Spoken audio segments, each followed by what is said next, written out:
Hello everyone. How are you? Hope you're all doing okay. Hoping that you take some time out this weekend just to do you.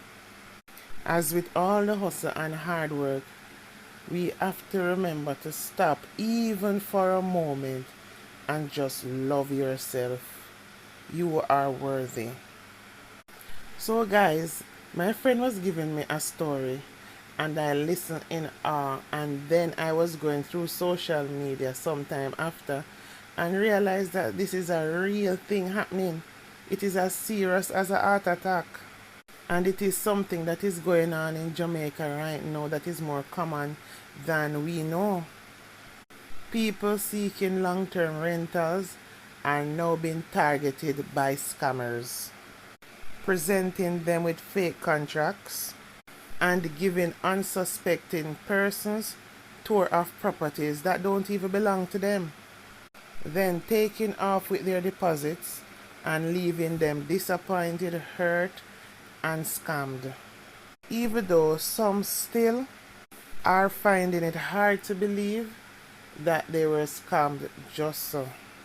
Some have even taken it up in their own hands to go searching to find the real owners of these properties, thinking somehow that the real legitimate homeowners will able to help them somehow out of the situation.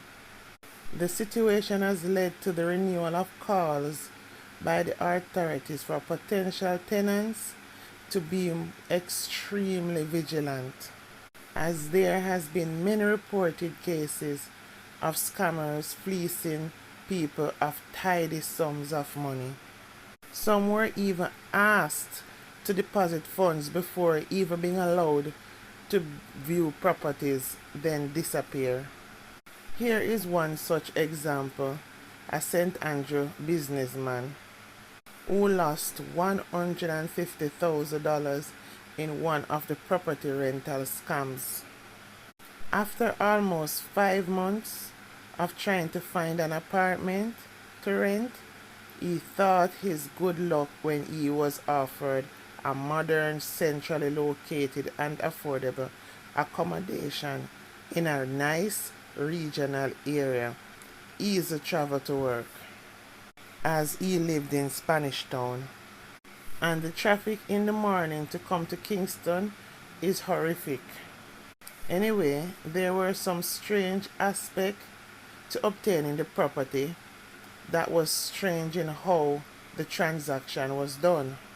But he decided to stay positive at the time, as he really needed a place in Kingston. However, he went to look at the property and found it strange that the landlord was decked out in a business suit when showing the property. And he was also taken aback when she asked him to wait outside in the parking lot while she showed the place to another prospective tenant. Because generally, you would think that everyone would get to see the property at once, but you deal with everyone separately. But it was after he gave her the required documentation, paid the first month rent and deposit, and was getting ready to move in that she disappeared, and his fears were real, because he noticed she had stopped answering her phone calls. And then he started to think to put two and two together, because now she has 1 month deposit and 1 month's rent, and he just can't seem to get in touch with her, and it has been a few days now. Still, after many unsuccessful attempts to reach her, he decided to just go to the apartment with the moving van. But when he arrived, he noticed the property was occupied. So he went knocking on the door because he realized someone is there. And he needed to know what was going on and why was somebody in the property that he had paid for. However, trying to not think the worst, he said maybe she's doing some last minute changes to the properties. But eventually it was a male voice that responded behind the closed door. The male voice asked what he is doing at his house and what he wanted there. He explained to the man that he rented this property, signed a contract, and paid his 1 month rent and 1 month's deposit. And he should have moved in already. Now, this man was the real legitimate owner of the property and informed him that he uses his property for Airbnb rentals, not long-term rentals. And however, it was the woman who listed his place for long-term rentals. And how it seems the woman must have used someone else to rent the property for her via the Airbnb platform, and it was only after he noticed an increase in traffic at his property through his security cameras that he recognized it was the same lady that had done something similar before, as she had used this property a few months ago and he had to report the matter to the police. However, by talking to the property owner, he realized that the woman not only scammed him, but had given him a fake name and fake identification card. Let me interject right there. So, you see, when you're doing transactional business with people, no make them show you an ID for no place where them work, where them have around them neck. You want a solid identification where bank would take because of your money you're dealing with. You tell them say you want driver's license. I know you desperately want the place, but at the same time you desperately want to make sure your money is secure too, especially in this time. Make sure say you get solid driver's license, you can see back and front and you know the person on it. Or you get a valid passport where you can look and you can look at it and see it's the same person on it. You understand? Even in your desperation for a place, you have to have your head well screwed on your body. And I think that's where he dropped the ball. Because if she just have a identification card, anyone can get identification card set up if they know the right persons to do it. He realizing at that moment that this lady went all out, everything was fake. That's when it hit him that he's living in a dangerous country. Because when you think about crime, you think you have an idea what a criminal looks like. And this lady was not what a typical criminal would look like. And in no way, meeting this woman, the thought of a criminal would cross your mind. It's absolutely shocking that even to simple rent a place from somewhere, you have to be so careful. He said the advertisement of this place to rent was listed on a very popular website, only to find the scammer had rented the place for an Airbnb, then emptied the house. Then after she took people money, she furnished back the place, hand back the key to the legitimate owner and disappear. And another thing, to report it and to get justice is another works that's very discouraging, as it's a long and tedious road and very time consuming, as the police outlined. Because firstly, he needed a statement of the bank transaction, then go downtown to the Kingston-based fraud squad. And still, it just don't seem like there still would be a chance to catch this woman and get back his money. Same with my friend. She lived with a landlord that, them landlords there, from the day when the rent is due, them basically camp out around the yard to just make sure see when you go in and come in. Anyway, my friend, she always leave out very early to go to work.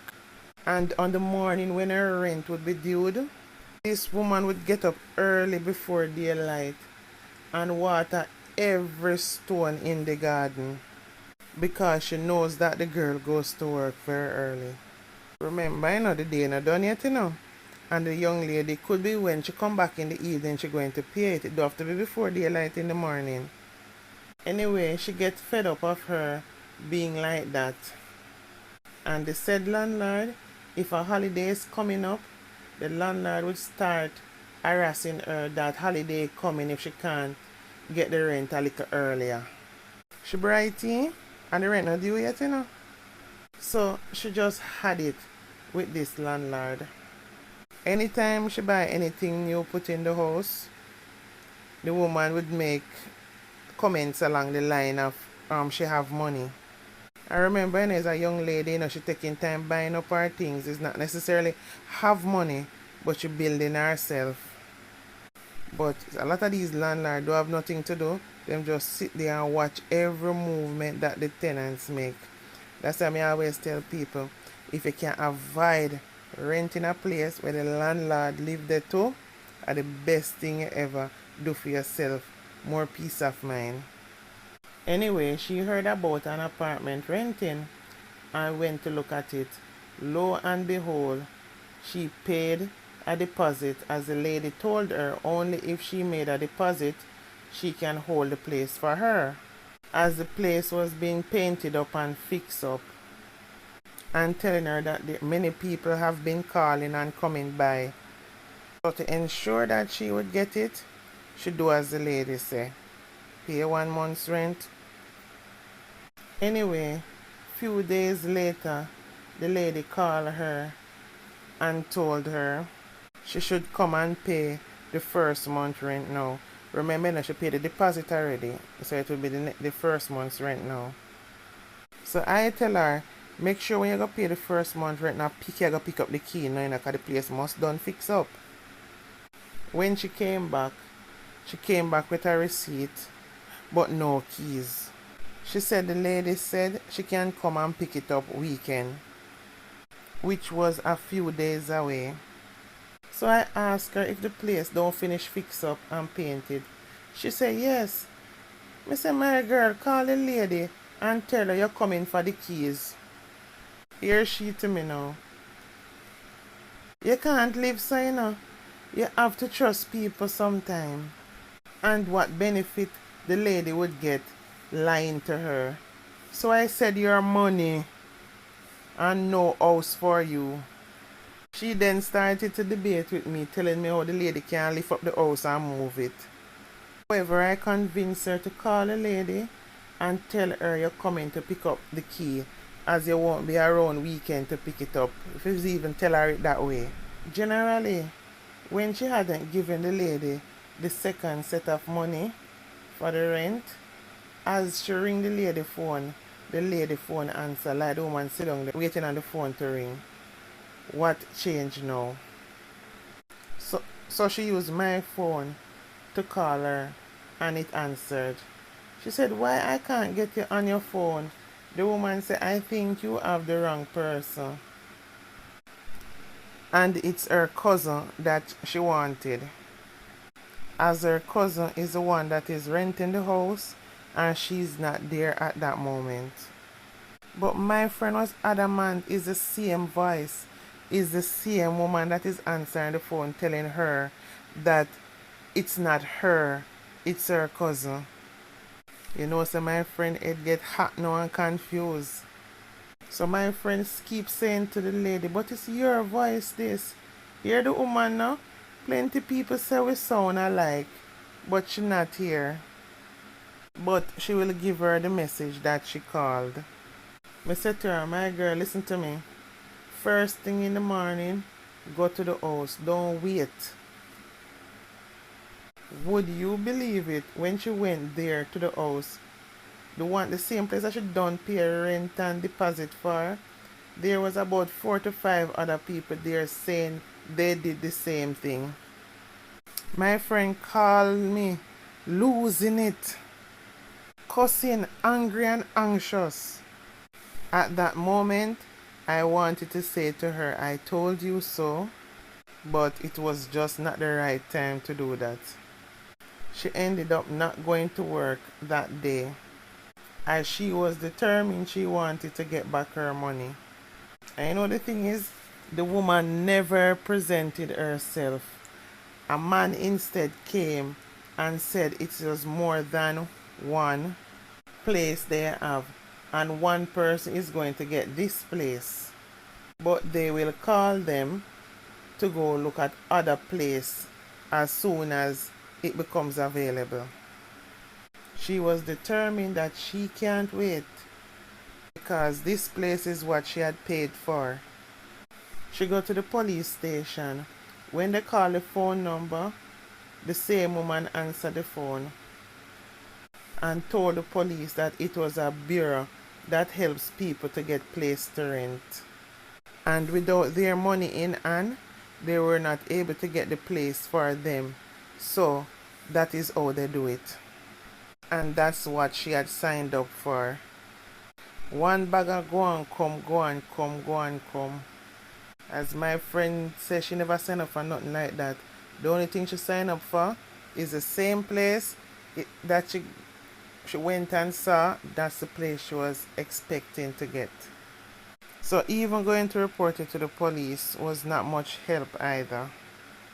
The long and short of it, she never get anywhere via them, and it took her 3 to 4 months to eventually get back her money in piece. It's just hard to comprehend for a lot of people that there are people out there with lone criminal intent. Worse, when you're dealing with money, you have to be very vigilant and aware. Worse, when you're doing any monetary transaction, you have to come up with strategies to secure yourself. Move with technology. We're in a technology time right now. Video transaction, video where you are, what you're doing. You video the place and see if you can catch the same person who is doing the transaction. Make sure you can catch them in the video as well, them full picture. Start it from you enter the place looking around, because you don't want in the last minute you're trying to capture them and them suspecting by then, because you know so them very aware. From you basically meeting them, make sure so you're basically walking up to them without them knowing that you're videoing them. Because remember, you can't know all criminals by just looking at them. However, Assistant Commissioner of Police ACP Anthony McLaughlin, who heads the Counter-Terrorism and Organized Crime Division CTOC, also shares similar sentiments that while he could not provide a specific figure, his unit has been receiving numerous reports of persons using Airbnb rentals for scams. We have had quite a number of reports about Airbnb scams, and it's not only Airbnbs. Persons just go on the internet, post some houses, advertise them for rent, and they rent one property that is not theirs to up to 2 or 3 different persons. There are instances when up to 5 persons they collect money from, he said. But in Airbnb, you don't sublet unless that's part of the contract in the initial stages. So what they do, they rent it, they advertise it for rent, and then once you get in there, once they collect your money, then you don't see them again, and then the rightful owner or owners of those properties will not give you access to it because they haven't received any money and they didn't have a contract with you, McLaughlin said. Mr. McLaughlin also said that the police have also received reports of scammers rented Airbnb properties and stealing the furnitures. So they rent the property, then all the pots and pans and refrigerators and other items of furniture are taken out. It's a big thing, he said. It's more common than we think. He further stated persons need to do their due diligence before they enter into any transactional activities, the senior cops warned. So guys, at the end of the day, the ball is in your court to protect your own money because remember, all the scammers want is to get it from you. So you have to make it very difficult for them to get it. Anyway, guys, please comment any experience that you have had and any ideas or tricks that people who are looking for somewhere to rent can use to protect themselves. We learn from each other. Anyway, guys, please remember to like, comment, and subscribe to my platform, please. Love you all. Bye for now.